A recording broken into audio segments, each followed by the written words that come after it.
భారతీయ తెలుగు ప్రజలందరికీ మనస్ఫూర్తిగా నా నమస్కారం. ఈరోజు మనం ఐన్ ర్యాండ్ ఫౌంటైన్ హెడ్ సిరీస్లో ఎపిసోడ్ 14 అండ్ 15 14-15 ఎపిసోడ్ల గురించి మనం ఈరోజు మాట్లాడదాం. 14-15 ఎపిసోడ్స్లో మెయిన్గా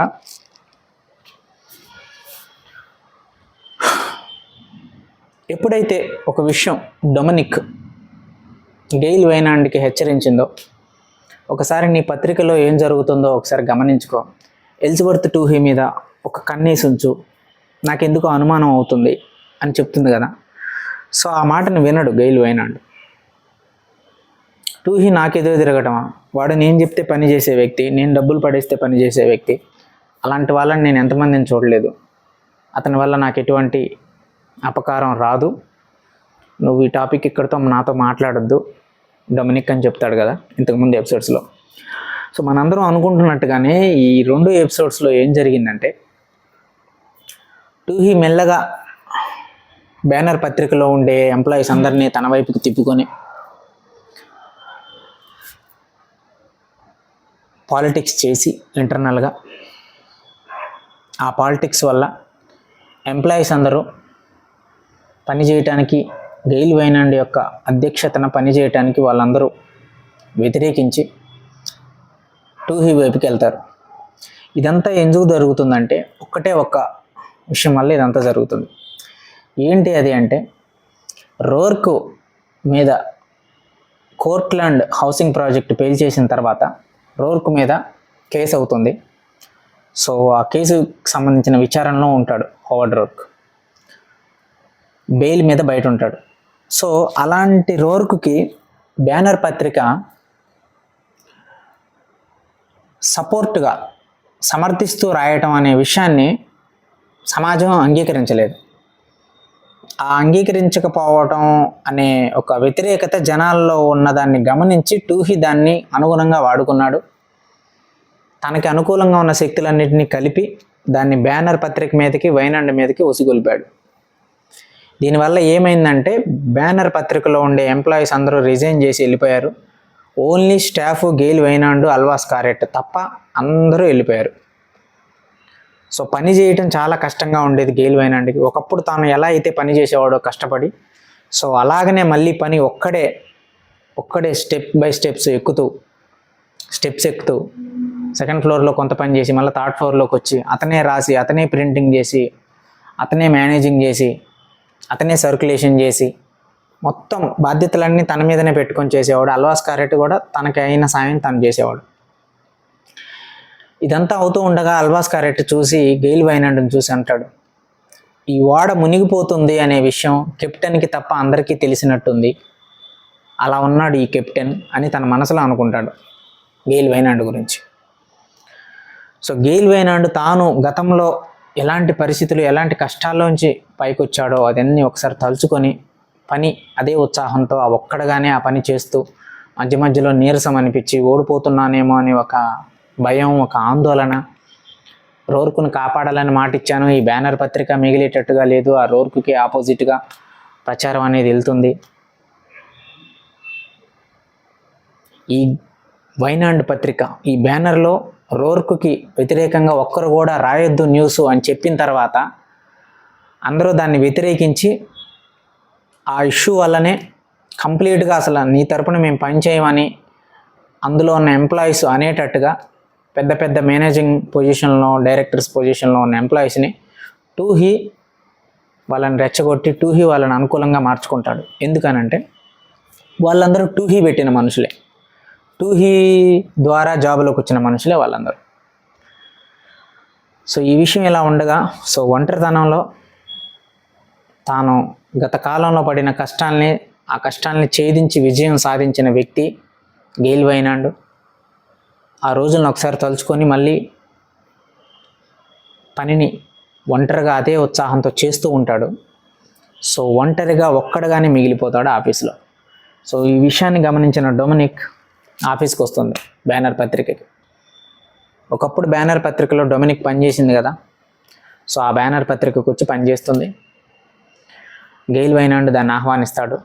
సో ఎంతలా పనిచేస్తుందంటే, తన కోసం, గెయిల్ వైనాండ్ కోసం తాను అసలు నిద్రపోతుందా లేదా అన్నట్టుగా పనిచేస్తూ తనకి ఎప్పుడు మెలకు వస్తే అప్పుడు తనకి తినడానికి కావాల్సిన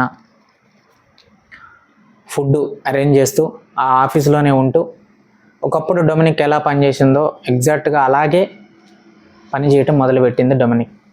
సో డొమినిక్ వచ్చిన తర్వాత 100% వైనాండ్ చేసే పనిని 50% డొమినిక్ చేయగలిగింది.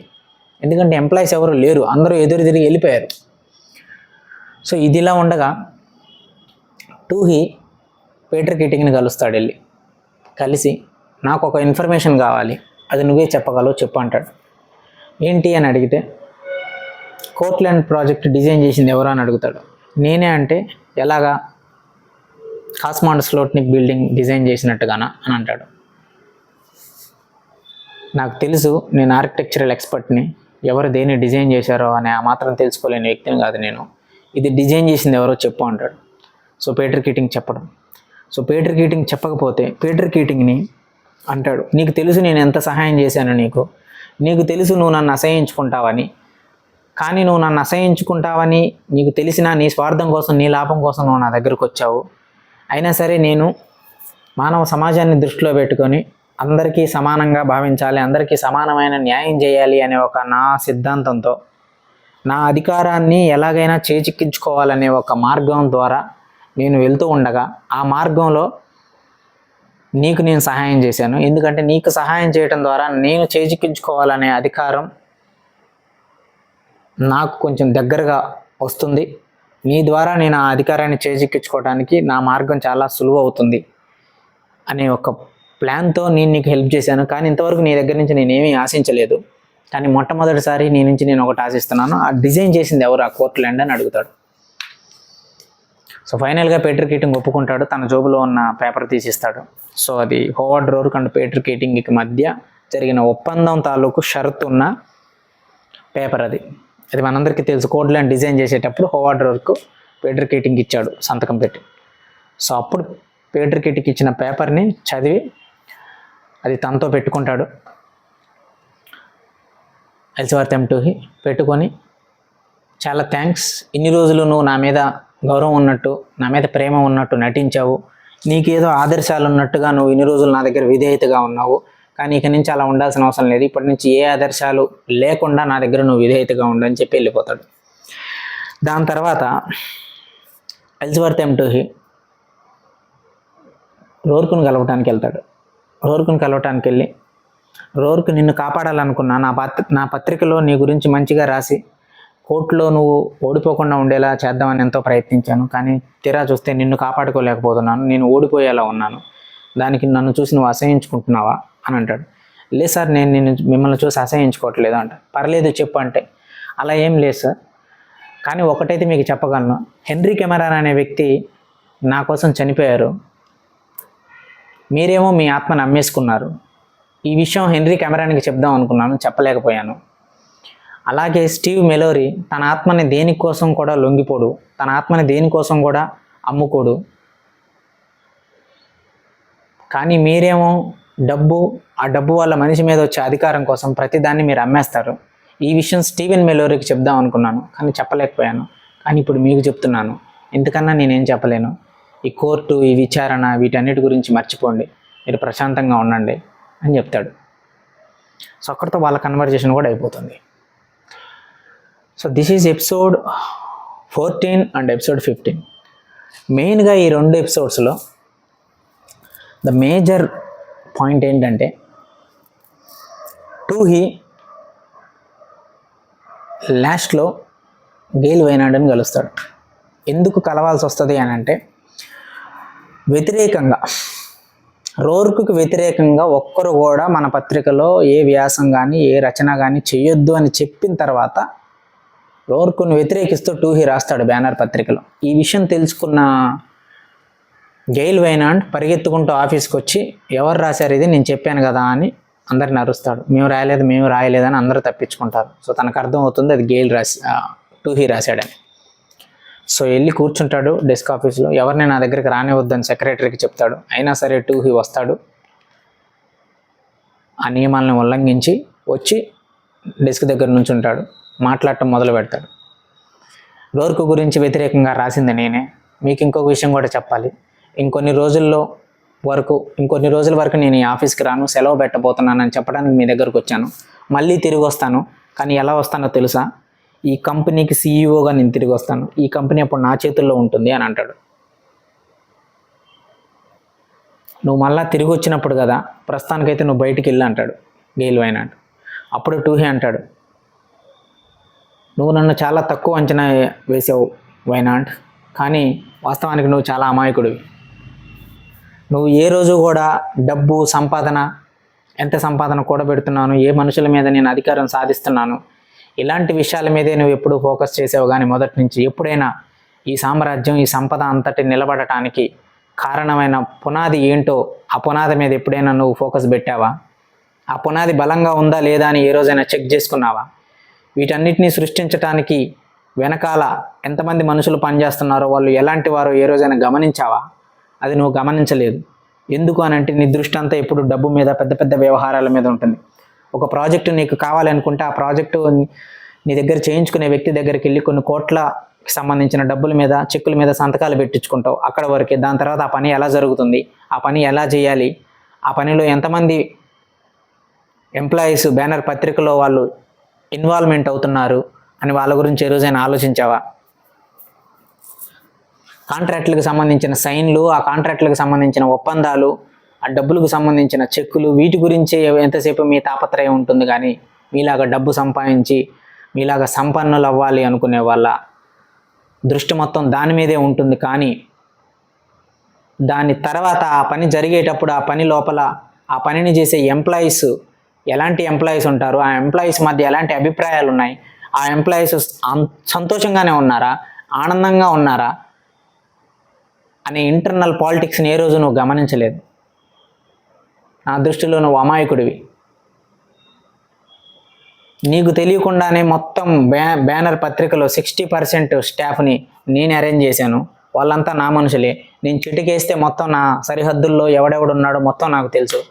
ఈ న్యూయార్క్లో ఏ ఆఫీస్కి వెళ్ళినా, ఏ గవర్నమెంట్ ఆఫీస్కి వెళ్ళినా, ఏ ఆర్కిటెక్చరల్ రంగానికి వెళ్ళినా, ఏ పత్రికకి వెళ్ళినా ఒక్కడైనా ఎల్స్వర్త్ M. టూహీ మనిషి ఉంటాడు. అది నేను బిల్డ్ చేసుకున్న నెట్వర్క్. మీ పెద్ద పెద్ద వాళ్ళందరూ, డబ్బు సంపాదించుకునే వాళ్ళందరూ మీ దృష్టి అంతా ఎలా ఉంటుందంటే, ఒక బంగారాన్ని కొనేటప్పుడు ఆ బంగారం బాగుందా లేదా అని దాని అంచులు చూసి మీరు ఆనందపడి వెళ్ళిపోతారు. కానీ ఆ బంగారం ఎలా తయారైంది, దాన్ని తయారు చేయాలంటే ఏ పదార్థాలు వాడాలి, ఆ పదార్థాలు ఎలాంటప్పుడు వాడాలి, అసలు ఈ ప్రాసెస్ మొత్తాన్ని చేయగలిగే వ్యక్తి ఎవడు సమర్థుడు అని పట్టుకోగలిగే ఈ మొత్తం ప్రాసెస్ని మీరు ఎప్పుడు పట్టించుకోరు. అవి మాలాంటి వాళ్ళకు వదిలేస్తారు. మనుషులు ఎదగాలంటే, మనుషుల్ని శాసించాలంటే డబ్బు ఒక్కటే ప్రధాన మూల కారణం అని నువ్వు అనుకున్నావు. కానీ డబ్బుకు మించి మనుషుల్ని శాసించేది ఇంకొకటి ఉంది. అదేంటంటే ఆత్మవంచన. ఎదుటి మనిషిని ఆత్మవంచన చేస్తున్నారని వాడిని భ్రమలో పెట్టి, ఎదుటి మనిషికి ఆత్మగౌరవం నీకు ఉంది, నీ ఆత్మగౌరవం దెబ్బతింటుందని వాడిని రెచ్చగొట్టి, వాడికి లేనిపోని విషయాల్ని వాడు బానిస అని వాడికి గుర్తు చేస్తే వాడు రెచ్చిపోతాడు. వాడిలో ఉండే ఆ ఉద్రేకం బయటకు వస్తుంది. ఆ ఉద్రేకాన్ని మొత్తాన్ని ఒక దగ్గరికి తెచ్చి ఛానలైజ్ చేస్తే అదే ఉద్యమం, అదే విప్లవం. అది నేను చేశాను. సో త్వరలోనే వస్తాను మళ్ళీ తిరిగి సెలవుల తర్వాత బ్యానర్ పత్రిక చైర్మన్గా అంటాడు. నువ్వు మళ్ళీ వచ్చినప్పుడు కదా, ఇప్పుడైతే బయటికి వెళ్ళిపో అంటాడు గెయిల్ వైనాడ్. సో వెళ్ళిపోతాడు టూహీ అక్కడితో. సో ఈ టోటల్ ఎపిసోడ్స్లో ఎనలైజింగ్ పాయింట్స్ ఏంటంటే, డొమినిక్ ఆల్రెడీ చెప్పింది, పెళ్ళైన మొదట్లోనే చెప్పింది. ఎందుకంటే డొమినిక్ బ్యానర్ పత్రికలో మొదట పని చేసింది. ఎవరిని పెళ్లి చేసుకోకముందు, గెయిల్ వైనాడ్ని పెళ్లి చేసుకోకముందు ఆల్రెడీ బ్యానర్ పత్రికలో 3 సంవత్సరాలు పనిచేసింది. సో టూహీ యొక్క మనస్తత్వం, టూహీ ఎలాంటి వాడు అనే విషయం చాలా గ్రహించింది తను. అందుకే పెళ్ళైన తర్వాత మొట్టమొదటి మాట ఒకటి ఉంటుంది, నేను మిమ్మల్ని పెళ్లి చేసుకునేటప్పుడు మీ మీద ఇంత విశ్వాసం చూపిస్తానని నేను అనుకోలేదు. కానీ వైనాడ్, ఒక విషయం చెప్తున్నాను మీ మంచి కోసం, టూహీతో జాగ్రత్తగా ఉండండి, టూహీని లేదా తీసేసేయండి బ్యానర్లోంచి అంటుంది. ఏం మాట్లాడుతున్నావు, వాడు నా కింద చాలా బచ్చాగాడు, వాడు అసలు వాడు నన్ను ఏం చేయలేడు అనే దృష్టితో మాట్లాడతాడు గెయిల్ వైనాడ్. అప్పుడు అంటుంది, కరెక్టే, కానీ అతనితో జాగ్రత్తగా ఉండమని చెప్తున్నాను అంటే, అతను ఒక దోమల్ని చంపటానికి ఉపయోగించే వస్తువు, ఒక దోమల మందు కొడతాం మనం దోమలను చంపటానికి, అలాంటి ఒక దోమల మందుతో సమానం వాడు నాకు. అంటే సమాజంలో నేను డబ్బు సంపాదించడానికి వాడు రాసే రాతల్ని నేను ఉపయోగించుకుంటా, వాడు నా మీద తిరగబడటం ఏంది అంటాడు. అప్పుడు డొమినిక్ ఆల్రెడీ చెప్తుంది లాస్ట్లో ఆ కన్వర్జేషన్లో, మీరు ఆయుధం లాంటి వారు, ఆయుధానికి ఎప్పుడు యుద్ధం చేయటమే తెలుసు, కానీ తను ఊపిరితిత్తులను తినేసే ఒక వాయువు లాంటి వాడు, మెల్లగా వ్యాపిస్తాడు, అదే నా బాధ అని అంటుంది. ఇంకా మీ ఇష్టం అని చెప్పి అక్కడితో వదిలేస్తుంది. సో అనుకున్నట్టుగానే టూహీ మొత్తం మ్యానిపులేట్ చేసి మొత్తం మనుషులను తన వైపుకు తిప్పుకుంటాడు. ఇంకో పక్క రోర్క్ ఏం చేస్తున్నాడు ఏంటి అనే విషయం ఎవరికీ అర్థం కావట్లేదు. కోర్ట్లాండ్ బిల్డింగ్ని పేల్చేసిన తర్వాత కోర్టు విచారణలో ఏం మాట్లాడుతున్నాడు, ఏం మాట్లాడబోతున్నాడు అనే విషయం ఎవరికీ చెప్పలేదు ఇంతవరకు. ఎందుకంటే లాయర్ను కూడా పెట్టుకోవట్లేదు, అవసరం లేదన్నాడు. కానీ ఆ కోర్ట్లాండ్ బిల్డింగ్ని పేల్చేసేటప్పుడు డొమినిక్ ఫ్రాంకన్ ఎందుకు ఇన్వాల్వ్ చేశాడంటే, డొమినిక్ ఫ్రాంకన్ కనుక అలా ఇన్వాల్వ్ చేయకపోతే ఇలాంటి ఒక పరిస్థితిలో డొమినిక్ ఫ్రాంకన్ వైనాండ్ని వదిలేసి తన దగ్గరికి వస్తుంది. సో అప్పుడు ఆ కష్టాలని తనకి ఇవ్వటం ఇష్టం లేదు. మరి ఇలా అని మాటలతో చెప్తే తను వినదు, అందుకోసం మాటలతో చెప్తే తను వినదు కాబట్టి ఆ ప్రమాదంలో తను గాయపడేలాగా చేశాడు. ఆ గాయపడేలాగా ఎందుకు చేశాడు, దాని మీనింగ్ ఏంటంటే, తాను చేస్తున్న ఆ పనిలో డొమినిక్ ఫ్రాంకన్ను కూడా ఇన్వాల్వ్ చేస్తే ప్రపంచాన్ని చూసి భయపడకుండా ఉండటం డొమినిక్ నేర్చుకుంటుంది. అంటే ఆ రోజు వాచ్మెన్ని కారు ఫెయిల్ అయింది, నా కారు పనిచేయట్లేదు, సో దగ్గరలో గ్యారేజ్ ఏమైనా ఉందా, వెళ్ళి పిలుచుకురాగలవా అని వాచ్మెన్కి చెప్తుంది. వాచ్మెన్ వెళ్తాడు. దాని తర్వాత తాను పరిగెత్తుకుంటూ క్వారీకి వెళ్తుంది, ఆ లోపల దాక్కుంటుంది. బాంబు వెళ్ళిన తర్వాత వచ్చి కారులో కూర్చుంటుంది. ఎందుకు ఆ వాచ్మెన్ని పంపించింది, ఎందుకంటే తను పేల్చబోతున్నాడు. బాంబు పేల్స్తున్నప్పుడు వాచ్మెన్ బతకాలి కదా, ఎందుకంటే that is a moral NITI. Watchman ఏ తప్పు చేయని వాచ్మెన్ చనిపోకూడదు కదా. సో ఆ వాచ్మెన్ నా ఇంటి దగ్గర నుంచి పంపించడానికి డొమినిక్నే వాడుకోవాలా, ఇంకా వేరే ప్లాన్ ఎంతో ఉంటుంది కదా. కానీ డొమినిక్నే ఎందుకు వాడుకున్నాడు అని అంటే, తాను చేసే ఆ పనిలో డొమినిక్ ఇన్వాల్వ్ అయినప్పుడు సైకలాజికల్గా రోర్కు చేసిన పనిని అర్థం చేసుకోవడానికి, రోర్కు చేసిన పనిలో తను కూడా భాగం అయ్యాను అనే ఒక సైకలాజికల్ ఆస్పెక్ట్లో తను స్టేబుల్గా ఉంటుంది. అలా కాకుండా ఇప్పుడు మీరున్నారు, ఇంట్లో కూర్చున్నారు, ఎక్కడో ఒక హత్య జరిగిందంట అని మీకు ఒక న్యూస్ వచ్చింది. అప్పుడు మీరు ఫీల్ అయ్యే ఫీలింగ్ వేరుంటుంది. లేదు మీరు రోడ్డు మీద వెళ్తుంటే మీ కళ్ళ ముందే హత్య జరిగినప్పుడు ఒకలా ఉంటుంది. సో ఈ రెండింటికి డిఫరెన్స్ ఏంటంటే, it is different. The main difference between this two scenarios is only psychological aspect. తాను చేసే పనిలో, ఆ కోర్ట్లాండ్ బిల్డింగ్ని పేల్చేసే పనిలో డొమినిక్ ఫ్రాంకన్ కనుక ఇన్వాల్వ్ చేయకపోతే తను చాలా భయపడి ఉండేది. సో డొమినిక్ ఫ్రాంకన్ కూడా ఇన్వాల్వ్ చేసి తన మైండ్ స్టేట్ని, ప్రపంచాన్ని ఇంతకుముందు చూసి తను భయపడే ఆ సైకలాజికల్ స్టేట్ని స్టేబుల్ చేసి తనకి ధైర్యాన్ని ఇచ్చాడు. ఒకటి అందులో ఉన్న ఆలోచన రోర్క్ది. అలాగే రెండు, తాను ఆ బిల్డింగ్ పేల్చేటప్పుడు అక్కడే ఉండి గాయపడింది కాబట్టి సో తనని ఎవరు ఇంకా ప్రశ్నించరు. సో తననెవరు ఇంకా తన గురించి ఎవరు మాట్లాడరు.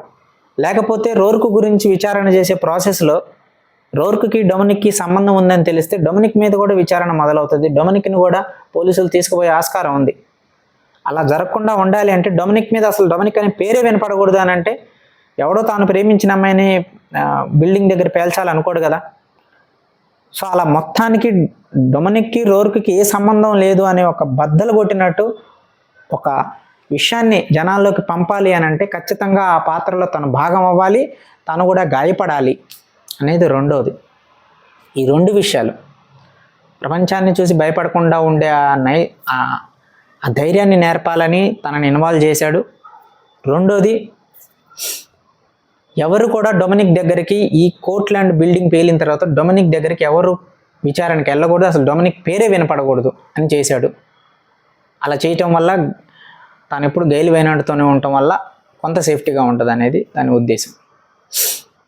కానీ ఇప్పుడు కోర్టులో ఏం మాట్లాడబోతున్నాడు, ఎలా ఎదుర్కొంటాడు, ఇది మొదటి విషయం. 2, ఇన్ని రోజులు మనం అనుకున్నాం కదా హెన్రీ కెమెరాను చనిపోయేటప్పుడు వైనాండ్ అని అనుకుంటూ చనిపోయాడు. కానీ రోర్కేమో గెయిల్ వైనాడ్తో స్నేహం చేస్తున్నాడు ఏంటి అని మనం ఇన్ని రోజులు అనుకున్నాం కదా. ఈ ఎపిసోడ్లో క్లారిటీ వచ్చింది మనకి. డైలాగ్ అన్నాడు కదా, నన్ను చూసి అసహ్యించుకుంటున్నావా, నేను కాపాడలేకపోతున్నందుకు అన్నప్పుడు అలా ఏం లేదు. కానీ ఒకటి ఉంది నా మనసులో, హెన్రీ కెమెరాన్ అనే వ్యక్తి నా కోసం చనిపోయాడు, కానీ మీరేమో దేనికోసమైనా మీ ఆత్మని మీరు అమ్ముకుంటారు. అలాంటి వ్యక్తి మీరు. స్టీవ్ మెలోరీ తన ఆత్మని ఎవరికీ అమ్ముకోడు, ఎంత డబ్బుకైనా సరే అమ్ముకోడు, చాలా నిజాయితీగా ఉంటాడు. ఈ విషయం స్టీవెన్ మెలోరీకి చెప్పలేకపోయాను, అలాగే హెన్రీ కెమెరాన్కి ఈ విషయం చెప్పలేకపోయాను,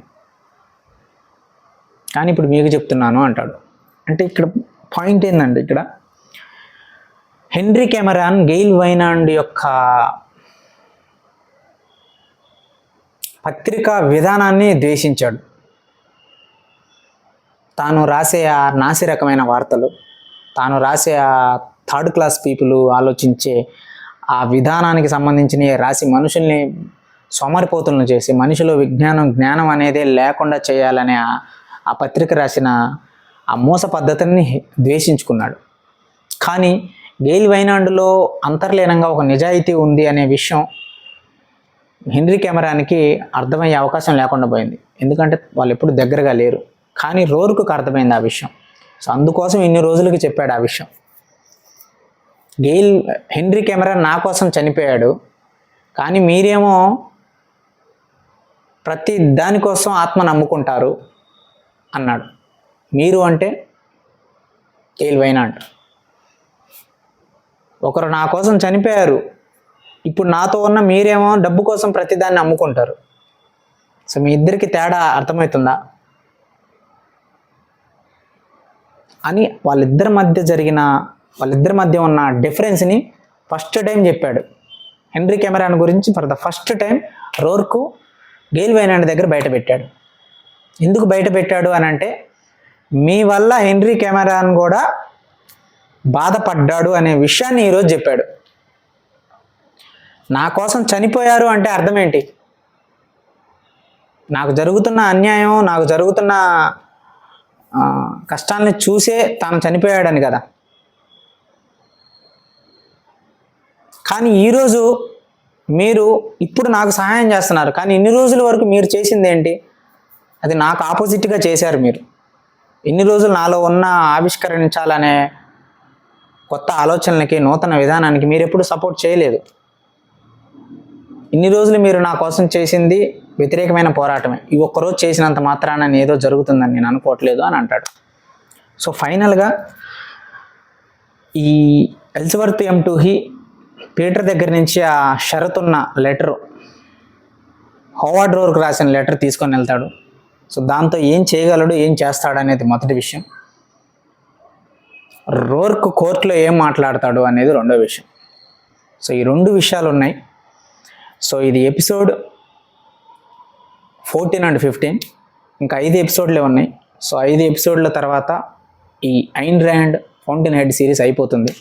సో ఈ 5 ఎపిసోడ్లలో మొత్తం యాక్చువల్ కంటెంట్ మొత్తం చాలా పవర్ఫుల్గా చెప్పబడింది అని నేను అనుకుంటున్నా. We have to see. So మళ్ళీ మనం నెక్స్ట్ ఎపిసోడ్లో కలుద్దాం. అంతవరకు సెలవు. నేను రాకింగ్ రవి. జై హింద్, జై భారత్.